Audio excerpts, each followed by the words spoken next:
काही होऊ शकतं ह्या चेंडूचं मी तुम्हाला सांगतोच.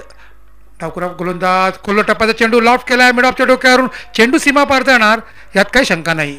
खराब चेंडू खोलवर टप्प्याचा चेंडू ओव्हर पिचचा चेंडू हाफ व्हॉली बनवला आणि चेंडू लॉफ्ट केला तो मिड ऑफच्या डोक्यावरून चौकारानं आपलं खातं खोलतोय तो जलासिंग पाटील. तो पोहोचतोय 4 संघाची धावसंख्या पोहोचते ती बिनबाद 4.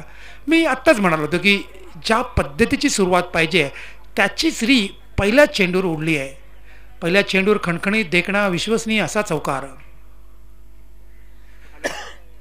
पुन्हा एकदा लॉफ्ट केला पुन्हा चेंडू सीमा पार यावेळी भिरकवून दिलाय. बघायचं पंचांचा इशारा काय येतोय आणि हा षटकार.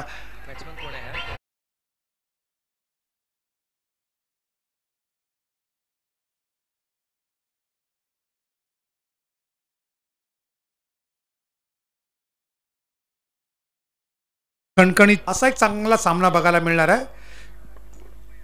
लॉफ्ट केला चेंडू मिड विकेटच्या डोक्यावरून चेंडू सीमा पार जाणार यात काही शंका नाही. आणखीन एक खणखणीत षटकार येतोय आणि धावसंख्या पोहोचते ती 20 वर. आजवडे सर की आता मात्र विषय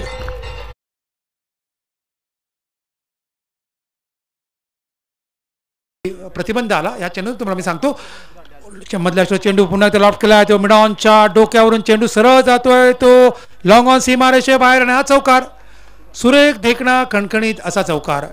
या चौकारामुळे धावसंख्या पोहोचते ती अर्थातच 26 वर.